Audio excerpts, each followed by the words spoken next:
प्रिय विद्यार्थियों, पीएसपी महाविद्यालय के परिवार में आप सभी का हार्दिक अभिनंदन। आज अपन सेकेंड ईयर हिंदी साहित्य के सेकेंड पेपर में जो कहानी है जयशंकर प्रसाद जी रचित आकाशदीप, उस कहानी की विस्तृत चर्चा आज के सेशन में अपन करेंगे। आप आराम से एकाग्रता के साथ एक एक बात सुनते रहिएगा, पूरी कहानी आपको याद हो जाएगी। तो कहानी का जो शीर्षक है वो कहानी है आकाशदीप। आकाश द्वीप, और इस कहानी के रचनाकार या कहानीकार कौन है तो जयशंकर प्रसाद जी हैं। जयशंकर प्रसाद जी।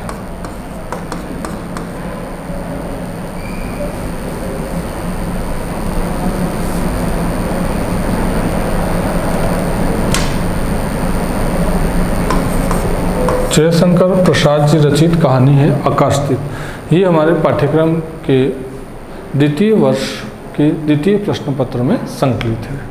थोड़ा सा हम प्रसाद जी के बारे में परिचय जानेंगे, इसके बाद अपन कहानी के एक एक पहलू पर विस्तृत चर्चा करेंगे। जयशंकर प्रसाद जी जो है वो हिंदी साहित्य जगत में छायावादी व्यक्तित्व है। छायावादी व्यक्तित्व। छायावादी व्यक्तित्व से मेरा आशय ये है कि आधुनिक काल जो है हिंदी साहित्य जगत में, आधुनिक काल सब सर्वप्रथम आधुनिक काल में भारतेंदु युग आता है, फिर द्विवेदी युग आता है, फिर छायावाद आता है। तो छायावादी व्यक्तित्व कौन है? जयशंकर प्रसाद जी। यानी छायावाद के पुरोधा कहें तो प्रसाद जी है। छायावाद का समय जो था वो होता है 1918 से लगा के 1936 ईस्वी तक का जो कालखंड है वो साहित्य जगत में किस युग के नाम से जाना जाता है? छायावादी युग के नाम से। छायावाद के आधार स्तंभ कौन कौन से थे तो जयशंकर प्रसाद जी हैं, सुमित्रानंदन पंत जी हैं, सूर्यकांत त्रिपाठी निराला जी हैं और महादेवी वर्मा जी। ये छायावाद के आधार स्तंभ रहे हैं, जिसमें से हम पढ़ रहे हैं जयशंकर प्रसाद जी। तो ये थोड़ी सी इनकी साहित्यिक पृष्ठभूमि स्पष्ट हो जाती है। प्रसाद जी की सबसे बड़ी विशेषता आप याद रखना कि प्रसाद जी जो है वो लेखन कार्य क्यों करते थे, तो उन्होंने ये कहा था कि मैं इसलिए लिखता हूँ क्योंकि लिखने से मुझे सुख मिलता है। तो स्वांतः सुखाय इनकी सबसे बड़ी विशेषता आती है, स्वांतः सुखाय। स्वांतः सुखाय से आशय है कि लिखने से या लेखन कार्य करने से मुझे सुख की प्राप्ति होती है, इसलिए मैं लिखता हूँ। ये इनकी सबसे बड़ी विशेषता है। प्रसाद जी कभी किसी कवि सम्मेलन में नहीं जाते थे, क्योंकि ये कहते थे कि लेखन कार्य करना या कविताएं बोलकर अपना धन कमाना मेरा उद्देश्य नहीं है। मैं इसीलिए लिखता हूँ क्योंकि मुझे खुद को लिखने से क्या है, सुख मिलता है। ये इनकी सबसे बड़ी विशेषता रही है। जयशंकर प्रसाद जी साहित्य जगत में कलाधर के नाम से भी जाने जाते हैं। कलाधर, ये जो कविताएं लिखते थे कलाधर नाम से भी इन्होंने काफ़ी कविताएं लिखी हैं। और एक जाना पहचाना साहित्य जगत में चेहरा है जयशंकर प्रसाद जी। इन्होंने एक काल्पनिक कहानी लिखी है, और वो कौन सी कहानी है? आकाशदीप। तो ये तो सामान्य जानकारी किसके संदर्भ में होगी? कवि के संदर्भ में कहें, कहानीकार के संदर्भ में कहें, या रचनाकार के संदर्भ में कहें। एक सामान्य जानकारी जो आपको ध्यान रखना है, या आपको जिस जानकारी से रूबरू होना ज़रूरी है। अब आप देखेंगे तो जो इन्होंने कहानी लिखी है वो कौन सी है? आकाशदीप। आकाशदीप जो कहानी है, पहली बात आपको इस कहानी के संदर्भ में ये ध्यान रखनी है कि यह एक काल्पनिक कहानी है। काल्पनिक। इस कहानी का यथार्थ से कोई लेना देना नहीं है। ये सिर्फ एक प्रसाद जी की कल्पनाएं हैं। उन्होंने अपनी कल्पनाओं को कुछ पात्रों के माध्यम से मूर्त रूप दिया है। तो काल्पनिक कहानी है कौन सी? आकाशदीप। ये आपको शीर्षक के बारे में ध्यान रखना है। ये कहानी दो भागों में विभाजित है।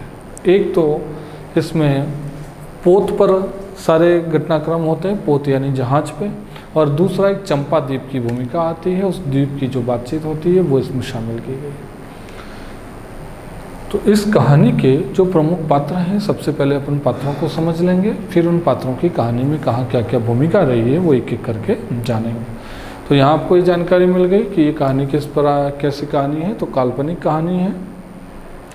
आकाशदीप, दीप जो है वो सकारात्मकता का सूचक होता है, उजाले या प्रकाश का संकेत करता है, सकारात्मक विचारों की बात करता है, अंधकार को मिटाकर उजाले की बात कर रहा है, यानी नकारात्मकता की जगह सकारात्मकता की स्थापना की जाती है। तो शीर्षक जो है वो सकारात्मक रखा है इन्होंने। प्रमुख पात्र देखेंगे तो इस कहानी में आप देखिए प्रमुख पात्र कौन कौन से हैं, तो हम एक एक करके जानेंगे प्रमुख पात्रों के संदर्भ में। पहला बुद्धगुप्त आपको दिखाई दे रहा होगा। पहला पात्र इस कहानी का कौन होता है? बुद्धगुप्त। बुद्धगुप्त जो है वो ताम्रलिपि, ये एक स्थान है ताम्रलिपि जहाँ का एक क्षत्रिय है। इसे महानाविक की संज्ञा भी दी गई है और परिस्थिति वश ये क्या बना हुआ है? जलदस्यु। और बुद्धगुप्त जो है वो इस कहानी का क्या है? नायक है। नायक कौन है? बुद्धगुप्त होता है। जलदस्यु थोड़ा सा मतलब समझेंगे। जलदस्यु का मतलब होता है समुद्री डाकू या समुद्र में जो लूटमार करने वाले लोग होते हैं उनको अपन क्या कहते हैं? जलदस्यु कहते हैं। जो जल में रहकर चोरी करने का कार्य करते हैं, लूटपाट का कार्य करते हैं, वे लोग कहलाते हैं जलदस्यु। तो इसे कौन कौन सी संज्ञाएं प्राप्त हैं? एक तो ताम्रलिपि का क्षत्रिय है, दूसरा महानाविक के नाम से इसको संबोधित किया गया है, और जलदस्यु जो समुद्री लुटेरा बना है वो परिस्थितिवश बना है। ठीक है, ये बात आपको ध्यान रखनी है और कहानी का नायक भी यही है। अब ताम्रलिपि जो शब्द है उसको समझिएगा। बंगाल की खाड़ी में स्थित एक प्राचीन नगर है। विद्वानों का मत है कि वर्तमान में ताम्लुक नामक स्थान जो है वही प्राचीन काल में किस नाम से जाना जाता था? ताम्रलिपि के नाम से। इस कहानी में संस्कृत शब्दों का भी प्रयोग किया गया है। भारतवर्ष के कलिंग यानी वर्तमान में क्या है? उड़ीसा। भारतवर्ष के कलिंग, ताम्रलिप्ति आदि प्राचीन बंदरगाहों से भारतवासियों के जहाज बराबर सिंहल, सुमात्रा और जावा आदि द्वीपों की ओर जाते थे। कलिंग से मेरा आशय उड़ीसा, वर्तमान में जो उड़ीसा है वही क्या था? प्राचीन काल में कलिंग था। सिंहल द्वीप यानी श्रीलंका, वर्तमान में जो श्रीलंका है उसे प्राचीन काल में सिंहल द्वीप नाम से जाना जाता था। और सुमात्रा, जावा, इंडोनेशिया ये जो है वो सारे क्या है? समुद्री द्वीप हैं। तो भारत का जो व्यापार होता था वो समुद्री मार्ग से होता था, और समुद्री मार्ग से जो बंदरगाह हैं, ये जो बंदरगाह हैं ये यहाँ से जहाज आया जाया करते थे, यानी यातायात जो होता था वो इन द्वीपों और भारतवर्ष के साथ संबंधित समुद्री मार्ग से था। ये कहानी उसी समय की है जिस समय बंदरगाहों से जहाज़ों का आना जाना हुआ करता था। चंपा, ये इस कहानी की नायिका है। चंपा एक क्षत्रिय बालिका है और कहानी की क्या है? नायिका है। नायक जिससे बुद्धगुप्त का युद्ध होता है, ये पोत पर है। पोत यानी जहाज। जहाज पर बुद्धगुप्त और चंपा दोनों बंदी बनाए गए हैं, और उस जहाज पर बुद्धगुप्त का युद्ध किससे होता है? नायक से होता है जो उस पोत का पर मौजूद होता है। जया कौन है? तो जया जो होती है वो चंपा की सेविका है। चंपा की सेविका।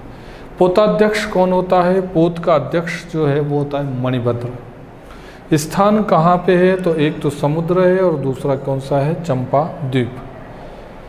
पर्ण, कुछ शब्दावली है जिसके मैंने अर्थ लिखे हैं। पन्ने का मतलब होता है व्यापार। पिंगल, तांबे और जस्ते के मेल से बनी हुई एक प्रसिद्ध धातु जो तांबे के रंग की होती है उसे कहते हैं पिंगल। अभ्रक एक तरह का खनिज पदार्थ है या पत्थर है, उससे अपन क्या कह रहे हैं? अभ्रक। अब देखिए ये सारे पात्र आपके सामने हैं आकाशदीप कहानी के, लेकिन ये सारे पात्र प्रत्यक्ष रूप में कहानी में सामने नहीं आते हैं। कुछ पात्र जैसे मणिभद्र अप्रत्यक्ष रूप से कहानी में है, लेकिन प्रत्यक्ष रूप में कहीं इसका कोई लेना देना नहीं होता है। अब चंपा नायिका है, बुद्धगुप्त नायक है, जया इसकी सेविका है। तो जया, नायक, चंपा और बुद्धगुप्त ये प्रकाश में आते हैं कहानी में। मणिभद्र सिर्फ नाम का उल्लेख होता है, प्रत्यक्ष रूप में कहानी में कहीं उसकी कोई भूमिका नहीं है। अब एक एक कर अपन समझते हैं। पात्रों से आप अच्छे से परिचित हो गए हैं। अब आप देखेंगे कि कहानी की जो शुरुआत होती है वो पोत से होती है। समुद्र में पोत है, पोत यानी जहाज। वहाँ पे उस जहाज पे दो बंधक हैं, और एक बंधक जो होता है वो कौन होता है? बुद्धगुप्त होता है, बुद्धगुप्त। और एक उस पोत पर जो बंधक है वो कौन होता है? चंपा। ठीक है, ये दोनों क्या हैं, बंधक हैं। और वहाँ पे नायक जो है वो इन दोनों को बंदी बनाए हुए है। ये जो कहानी है, इसको अगर आप थोड़ा सा संक्षिप्त रूप में हम जानना चाहें तो निष्कर्ष रूप में हम ये कह सकते हैं कि ये कहानी है जिसका प्रेम और त्याग के कारण मनुष्य के आचरण को बदला जा सकता है, इस पंक्ति को चरितार्थ करती है। फिर से सुनिएगा, प्रेम और त्याग के कारण किसी भी मनुष्य के आचरण को बदला जा सकता है, इस पंक्ति को चरितार्थ करती है। और कर्तव्य भावना, कहानी के अंत में चंपा के माध्यम से कर्तव्य पालन या कर्तव्य भावना को चरितार्थ किया गया है कि कर्तव्य के लिए अपने प्रेम का कौन बलिदान करती है, चंपा।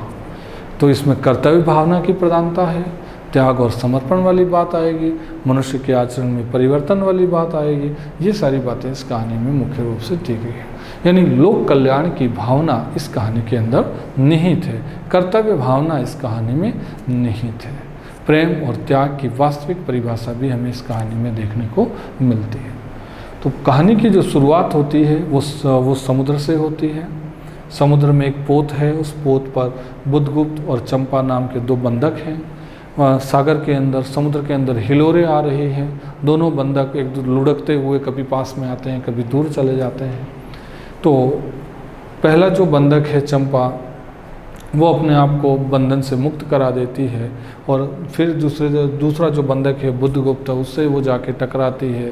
तो एक बंधक दूसरे बंधक को मुक्त कराने की योजना बनाता है और लुढ़कते हुए चंपा नायक के पास से जो कटार होती है उसे छीन लेती है और उससे किसके बंधन को मुक्त कर देती है, बुद्धगुप्त को।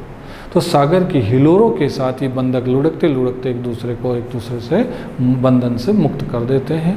इसी बीच में चंपा किसके गले से लग जाती है, बुद्धगुप्त से। तो बुद्धगुप्त को महसूस होता है कि तुम स्त्री हो, इससे पहले उसे पता नहीं था कि स्त्री है, कि तुम स्त्री हो ये कहता है। तो चंपा उससे दूर हट जाती है आलिंगन से और कहती है कि क्या स्त्री होना पाप है। फिर बुद्धगुप्त जो है वो उसे नाम पूछता है तो वो अपना नाम बताती है, चंपा। अब जो नायक होता है, ठीक है, नायक, वो इन्हें बुद्धगुप्त और चंपा जो है ये दोनों बंधन से मुक्त हो चुके हैं। तो उस जहाज पे जो नायक होता है वो बुद्धगुप्त को पुनः बंधक बनाने का प्रयास करता है। तो बुद्धगुप्त को बंधक बनाने का प्रयास करता है तो उसका जो हथियार था, शस्त्र था, वो पहले ही चंपा उससे छीन चुकी होती है, तो उसके पास हथियार होता नहीं है। फिर वो नायक जो है वो बुद्धगुप्त को द्वंद्व युद्ध के लिए ललकारता है, क्योंकि बुद्धगुप्त कहता है कि बंधन से मुक्त हो गया हूँ और खुद जलदस्यु है, तो वो कह रहा है कि इस पोत पर अब मेरा अधिकार है। तो नायक इस बात का विरोध करता है कि पोत पर अधिकार करने से पहले आपको मेरे से द्वंद्व युद्ध करना पड़ेगा। फिर बुद्धगुप्त चंपा को संकेत करता है और नायक को उसका शस्त्र दे दिया जाता है। नायक और बुद्धगुप्त में फिर द्वंद्व युद्ध शुरू होता है। दोनों तेज तर्राट होते हैं, दोनों एक दूसरे पे बराबर आक्रमण कर रहे होते हैं। और इसी बीच बुद्धगुप्त जो होता है वो अपना हथियार अपने दांतों में पकड़ लेता है, दोनों हाथों को स्वतंत्र कर लेता है। फिर नायक के हाथ को दबोच लेता है और एक हाथ कटी में डाल के नायक को गिरा देता है। इस तरीके से बुद्धगुप्त किसको जीत लेता है, नायक को। फिर बुद्धगुप्त नायक से कहता है कि अब तो मान कि इस पोत पे मेरा अधिकार है। तो नायक बुद्धगुप्त से अपने प्राणों की रक्षा के लिए भीख मांगता है कि मैं वरुण देव की शपथ लेता हूँ कि तुम्हारे साथ धोखाधड़ी नहीं करूँगा। इस तरीके से उस पोत पे किसका अधिकार हो जाता है, बुद्धगुप्त का। फिर पोत आगे बढ़ता है, चंपा और बुद्धगुप्त दोनों पोत पे बैठे होते हैं, बातचीत करते हैं। तो बुद्धगुप्त पूछता है चंपा से कि तुम्हें बंदी किसने बनाया। तब चंपा अपना परिचय देती है, वो कहती है कि मेरे पिता जो थे वो मणिभद्र के वहाँ प्रहरी थे और बचपन से मैं भी यहाँ मेरे पिता के साथ पोत पर आती जाती रही हूँ और मेरी माँ की मृत्यु के बाद इसी पोत पर मेरा निवास है और ये जो खुला गगन है वही मेरा, ये पूरा समुद्र और गगन है, तो इस नीले गगन के नीचे नीले समुद्र पर ही मेरा निवास है और इस चीज़ मेरा कोई नहीं है। क्योंकि जलदस्युओं के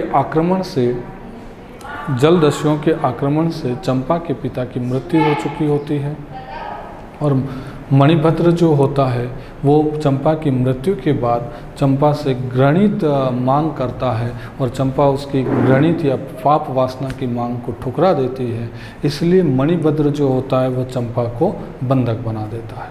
इस तरीके से चंपा जो होती है वो अपने बंधक होने की कहानी सारी बुद्धगुप्त से कहती है। यानी चंपा को बंधक किसने बनाया था? मणिभद्र ने। अब चंपा जो है वो उन जलदस्युओं से अपने पिता की मृत्यु का बदला लेने का प्रण ले चुकी होती है, और वो जो जलदस्यु जिससे आक्रमण से चंपा के पिता की मृत्यु हुई थी, वो आक्रमण किसने किया था? तब बुद्धगुप्त के समूह जो के साथ जो जलदस्यु थे उन्होंने अटैक किया था। तो चंपा मानती है कि मेरे पिता का हत्यारा कौन है? बुद्धगुप्त नामक जलदस्यु है। बुद्धगुप्त कहता है कि मैं ताम्रलिपि का एक क्षत्रिय हूँ और किन्हीं परिस्थितियों के कारण मुझे जलदस्यु बनना पड़ा है, लेकिन मैं इस प्रकृति का व्यक्ति हूँ नहीं। फिर चंपा जहाज़ पे बैठी होती है, उसके कुंतलों से उसकी पीठ ढकी होती है। दृश्य को जब देखता है बुद्धगुप्त, तो बुद्धगुप्त के मन में एक नया भाव जन्म लेता है, और वो भाव होता है कोमलता का। और वो कोमलता का भाव किसके प्रति होता है? चंपा के प्रति। यानी चंपा के प्रेम का अंकुरण जो होता है वो बुद्धगुप्त के हृदय में फूट चुका होता है। तो चंपा से प्रेम कौन करने लग जाता है? बुद्धगुप्त। लेकिन चंपा जो है वो बुद्धगुप्त से प्रेम तो करती है, लेकिन अपने कर्तव्य पथ से हटती नहीं है, क्योंकि अपने पिता की मृत्यु का जो कारण है या पिता की मृत्यु के जिम्मेदार किसको समझती है? जलदस्यु। इस तरीके से ये लोग फिर आगे बढ़ते हैं, तो एक द्वीप के पास में इनका जो जहाँ पोत होता है वो रुकता है। चंपा पूछती है कि ये कौन सा द्वीप है? तो बुद्धगुप्त कहता है कि इस द्वीप का नाम अब क्या है? चंपा द्वीप है। तो पहला जो भाग चला था वो तो कहाँ तक चलता है? समुद्र पोत पर, और दूसरा जो कहानी का भाग शुरू होता है वो कहाँ से होता है? चंपा द्वीप से। अब चंपा द्वीप पे जहाज़ के जितने भी लोग हैं सारे वहाँ उतर चुके होते हैं, और चंपा को उस द्वीप की रानी जो नाम से पुकारा जाता है। ये जो भी जलदस्यु बुद्धगुप्त वगैरह हैं, ये सब चंपा द्वीप की रानी की अधीश्वरी किसको मानते हैं?